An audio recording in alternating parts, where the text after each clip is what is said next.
Welcome to Disruptive Capitalists, the show where purpose-driven entrepreneurs and bold investors share how they're reshaping the world by investing time and money in a way that improves lives and creates wealth.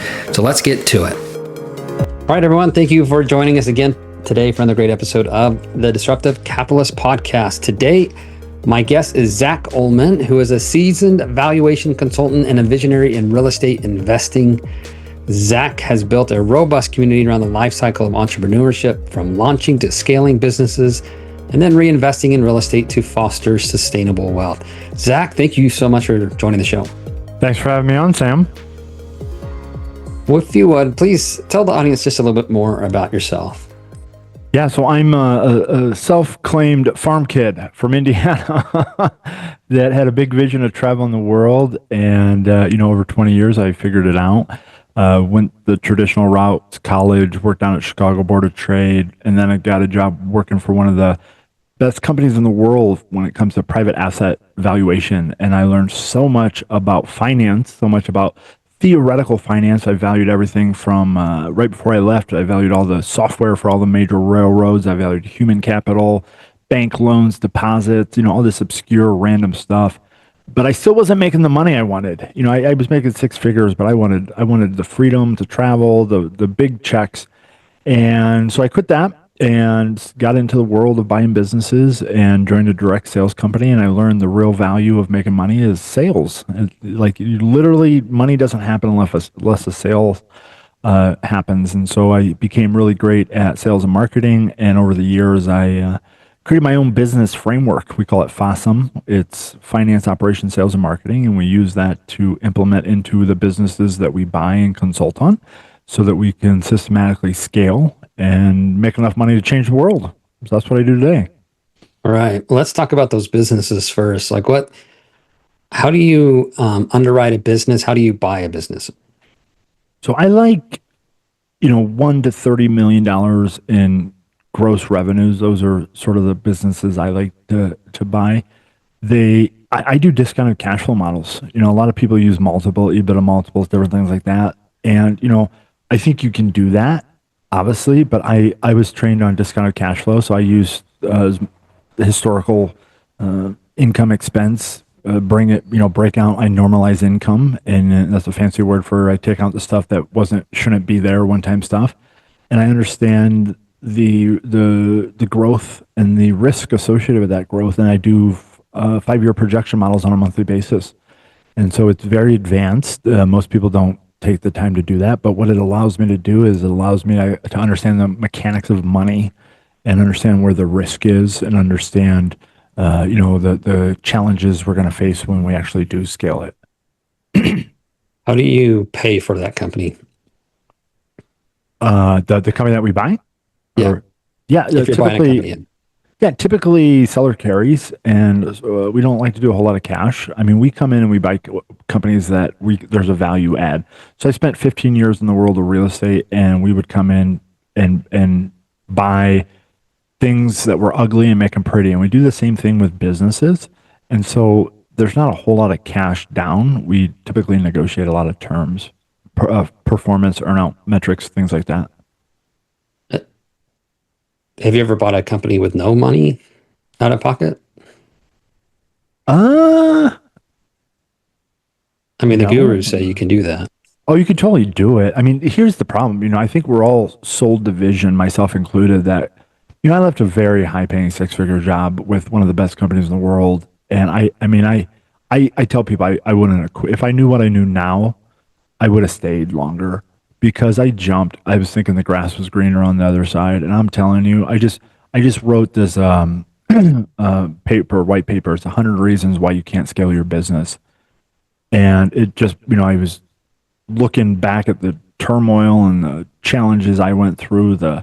It sucked. It was horrible, and so I think people are sold this vision. Yeah, buy a business, start a business, and your life's going to be better. Do what you want, when you want, how you want. It's a complete fallacy.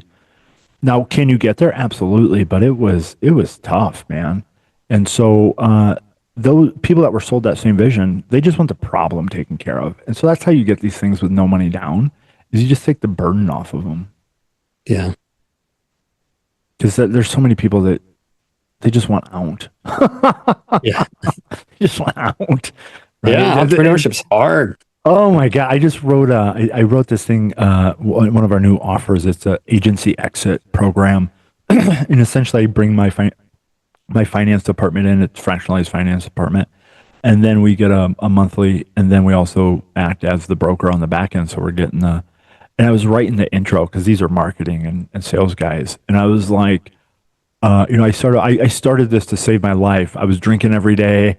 I fell down with panic attacks, and I've just given them the reality of what it takes to actually grow something. And today I live the life of my dreams. I made it through it. Most people don't. Most people don't. It's, as you know, it's tough. And I think that's the best personal development in the world is go figure out how to grow a business and remove yourself from it. If you can do that, you're talented. Yeah. You figured it out, right? Like, Yeah. it's hard because there's no real entrepreneurship school. Right. And you can hire a coach and mentor who can help. That makes a huge difference if the coach or mentor actually has been through the process themselves. I personally like mentors who have lost. I tell people I've lost more money than most people have made. And it's like Yeah. each one of those were a lesson, dude. One of my favorite guys that I'm working with now, he lost. Oh, did a bad deal. Lost, I don't know, like $70 million through this bad deal. Got pushed out of his own company. Went homeless. Moved in with his wife's parents. Lived in the basement for 5 years. Rebuilt another company during that time, and then has built numerous companies since That's a then. dude you want on Exited. your side. Yeah, like he gets it. That's a He gets it. You know, it's like this is how you protect yourself from evil I've been people. pushed down I've been locked out of my own companies. I've been, I had when you first start, me and my coach were laughing. We're like, we'll take anyone, right? Yeah, Because I didn't have a whole lot of capital, and so I hired a tech guy, and he ran all my tech stacks and all my software and everything, and he owed me some money, and I asked for it, and then he locked me on all my stuff and started negotiating. yeah, It's a wild ride, but I want to change it for the world. It's a challenge, right? I get bored with easy stuff today, and so I like coming in. I say we got the SEAL Team 6 of business developers, and I come in, I clean it so up. they break everything, or sorry. No, they clean it up, right? You come into these companies and it's a shit show. No one has finances, no one has SOPs. Everyone just sort of scrambling around, and we come in and we just organize it and get some clarity and some direction. And then we build a plan, we build a budget, and then we give it to an operator, like someone that can actually like follow instructions and is really good at that. I hate that stuff. It bores me. But there's people that do love it. And one of the best things I've learned, I had a mentor, he scaled a business, sold it for $160 million.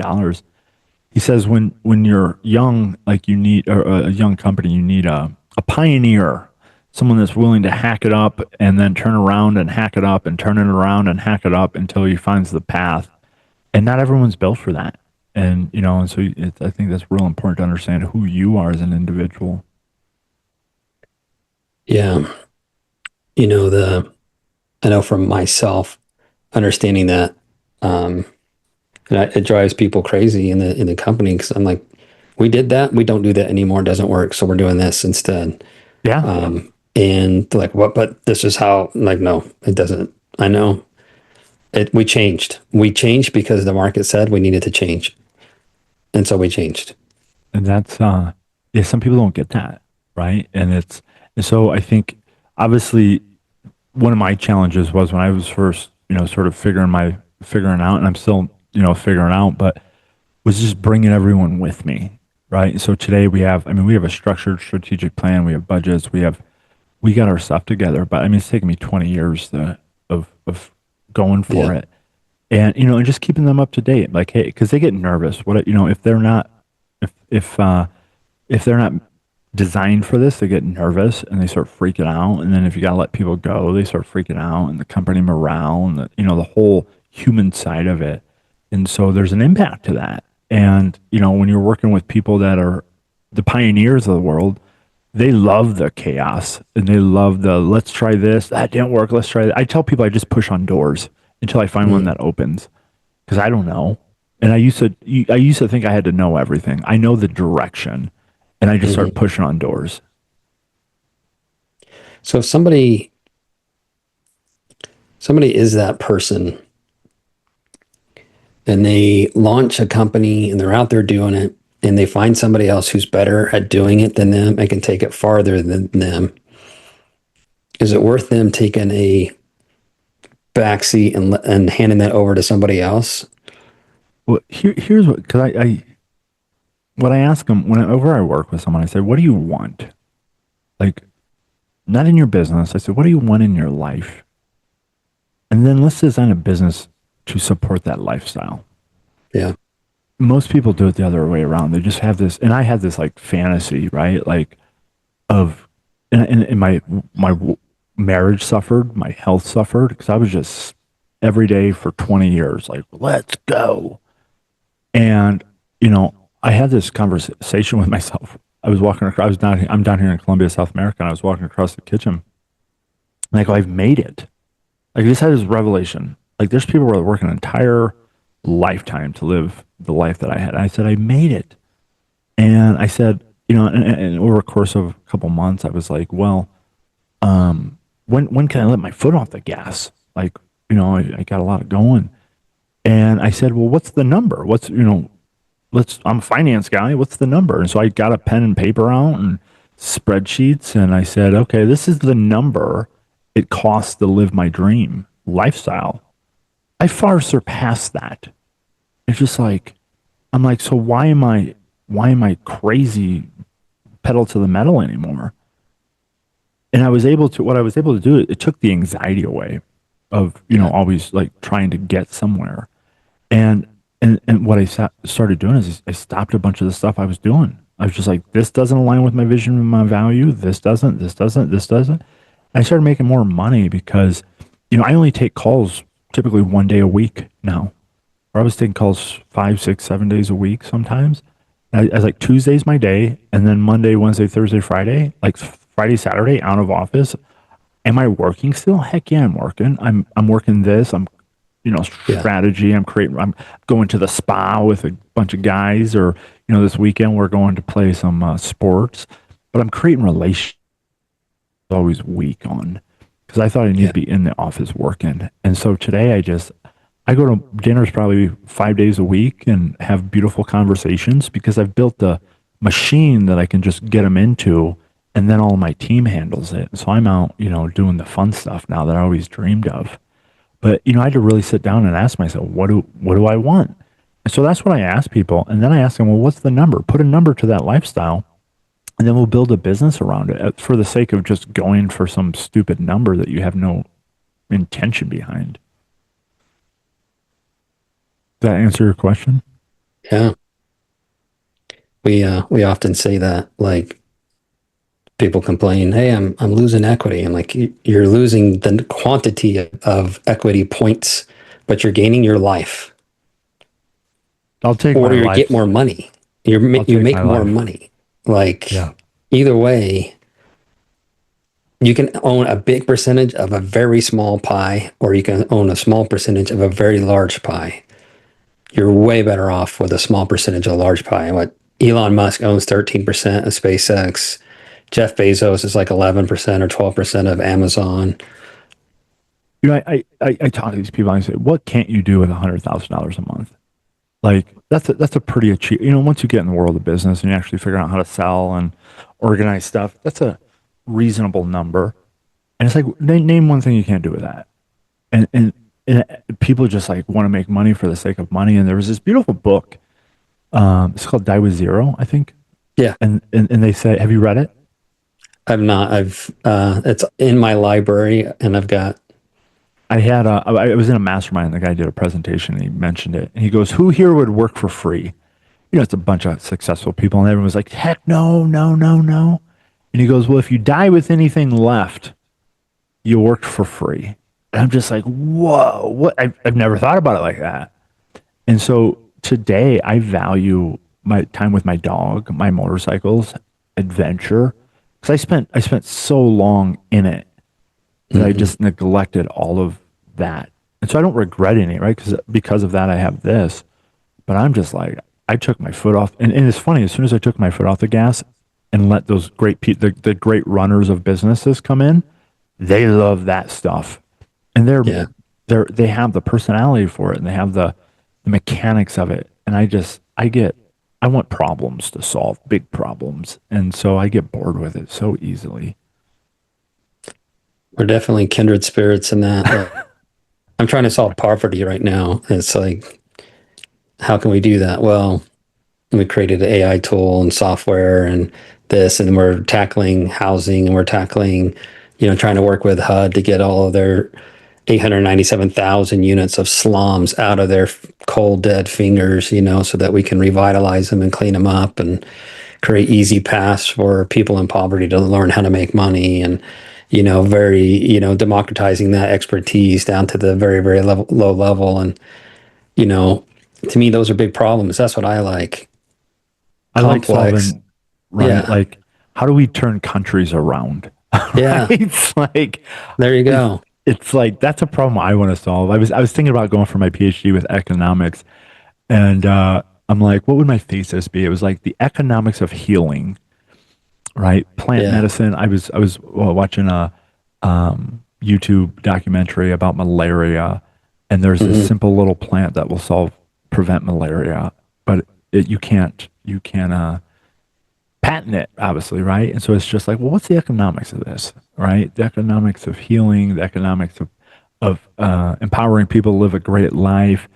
Like, I just, because I woke up one day and I said, I don't care if this is life. I don't care if I live or die because this life sucks. And that was my low point of my life about 15, 20 years ago to today. Life just gets better every day. And I'm so blessed.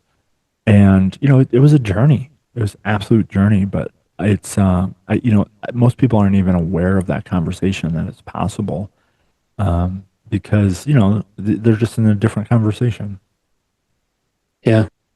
They're just trying to figure out what's on Netflix tonight. Right. Right. Totally. That's okay. That's okay. Yeah. Yeah. Yeah. Yeah. Live your life. I was talking to a coach yesterday. She goes, Zach, you're not the average Joe. No, Yeah. So, that's fantastic. I love it. yeah. So you're comfortable with complexity. Um, it's amazing. Like in sales, you got to take complex things and make them simple because nobody buys complex stuff. I mean, they buy complex stuff all the time. An iPhone is very complex, But the message is simple. but the message is simple. Yeah. And so, it takes, I did not realize this when I first got started in business, but like taking that complex message of what you do and turning it into a very simple message so that people can understand. Even smart people, Harvard, I don't care where you went to school, you still want a simple message that you can easily grasp before you do something. Right. It's just the human, it's who we are. I'm in the world of high-end theoretical finance. And so when I was learning it, they use all these big words and these complex definitions, and half the people, the vast majority of people are just reiterating what they were told. But I really wanted to understand it, so I built financial models. That was one of my responsibilities. And so I had to connect the income statement to the cash flow to the balance sheet and Hmm. have it work on a dynamic basis on a monthly process going forward, sometimes daily. And I just learned so much about corporate finance and, doing these projections. And it's like, I remember asking myself one day, I say, where does the growth rate come from? Right? Because, it's like, oh, we're going to grow this. Like, what does that even mean? And then, I boiled it down to today, our financial models it goes down to how many phone calls did you make today? And then we track it. How much ad spend did you do? Hmm. And it tracks it all the way through marketing, through sales, through operations. But I remember having this epiphany. I was like, oh, humans create the numbers. Yep. We're just quantifying human interactions with finance. And so if I can understand humans better, I can understand finance and projections better and understand business better. And I remember where I was such like a scientist with numbers. And then I had this epiphany. I was like, oh, humans create the numbers. Let me understand humans now. That was when, I started really picking up speed. Yeah. Similar for me, it was when I learned that if you can teach a human how to make money doing something good, they'll do it over and over and over again. Right. That's the So you just fuel. show them how to make money. I And mean, you that's don't the need, whole yeah. learn and grow rich. It's like, we can write someone a check, or we can teach them how to make money. And if we can do that to a local economy that is, living below minimum, in poverty, let's just call it poverty. If we can teach them the economics and the skill set of making money, then they can hire their brother and they can hire their neighbor, and that's how you turn Yeah. communities around. But we don't do that. Our schools don't do that. Oh, hell no. Like nobody does that. The rich people teach their kids how to make money. Well, I used to sell this stuff for like 20 plus $1,000. And I've lived in 24 plus countries over the last 5, 6 years. So I've seen, the opulence of Dubai and, the poorest countries in the world, or parts of it. I said the only thing differentiating the two is education. And if I say I'm really committed to making a difference, but I charge people for it, the people that need it can't. So I said one day I changed it. I just gave it all away. I give all my intellectual property away. And obviously, if you want to hire me and my team, there's a cost to it. But I just started giving it all away. I said, here's what we do. Here's how we do it. Yeah. Yeah. And you just got to get it in more hands. And that's our goal. Because I look at it like this: my future depends on you doing well. My future depends on my community doing well. Because who's going to pay me? If my community's broke, they're not going to be able to buy my stuff. And so it's like, well, I want everyone to understand money. I want everyone to be wealthy, because then they can buy more of my stuff, right? Yeah. And it's economics. And that's how I see the world. And so I'm like, I'm actually doing myself a favor by educating people around finance and business and this. Now, is it a long-term vision? Heck yeah. It's not. It's a cause rather than a business. But I've learned money does make a difference, but after, your basic needs, and I live an extraordinary life, it's like, what am I going to do with it? Yeah. That's amazing. That's why I love the idea behind disruptive capitalism. It's, you came to that point where you just said, well, I need to give this away. And that's disruption, right? It disrupts Yeah. I'm always trying to extract value from other people. Like it disrupts that model, and it's actually better capitalism. I mean, you make more money in the long run, you know. I think it also different. There's a lot of people out there. I spent 15 years in the coaching consulting world.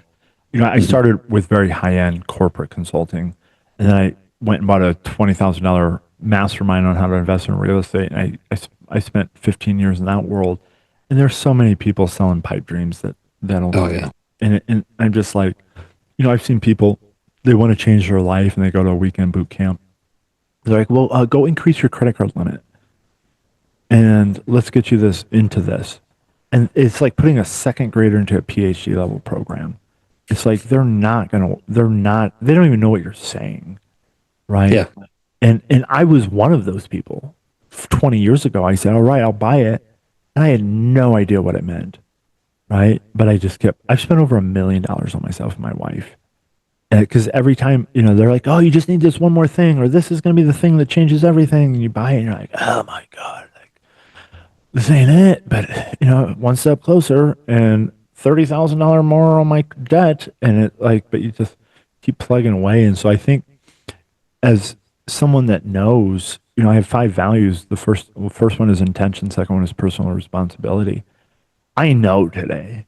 And so I take responsibility for telling people. I was like, this is actually what it's going to take. Commit 5 years to this, and you can change your life. Right? But you got to work your brains out, and you're going to have to work on yourself, and you're going to have to you're going to look at the ugliness of yourself. And, I just give it to them straight. And if they still want to play ball, like, let's go. So, Yeah. That's amazing. yeah. Zach, I've really, really enjoyed our conversations. Always good to talk to another pioneer out there who's just upending a lot of the systems and trying to solve super complex problems. How can people find you? Yeah, the best way is my website, learnandgrowrich.net. We have a free school community where I put on myself. We're getting ready to start delivering 5 YouTube videos a day. I'm taking my FOSSUM framework and I'm creating a program with it for like EOS or scaling up. And so I'm testing all this, there's a lot of just thinking, and we're going to be putting it out on YouTube. And so everything that I do inside of the businesses that I consult for and my personal businesses are going to be out there. But and if you guys need a call, schedule a call with me or my team, everything's on my website. Fantastic. I'll make sure those are in the show notes. And man, thank you so much for being on the call. Any last words for our listeners? I have so many. I would say there's two secret weapons I have, and it's intention and personal responsibility. I know what I want. I know what I'm doing, and I take responsibility for everything. That's a big statement. And it's like, well, if it's not going my way, where am I responsible? And I think those are the two tools that I use to create a great, extraordinary life.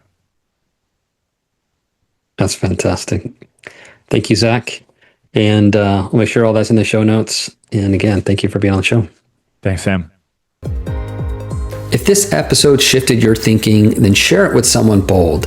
And remember, capital is a tool. Use it to build a world you are proud to live in.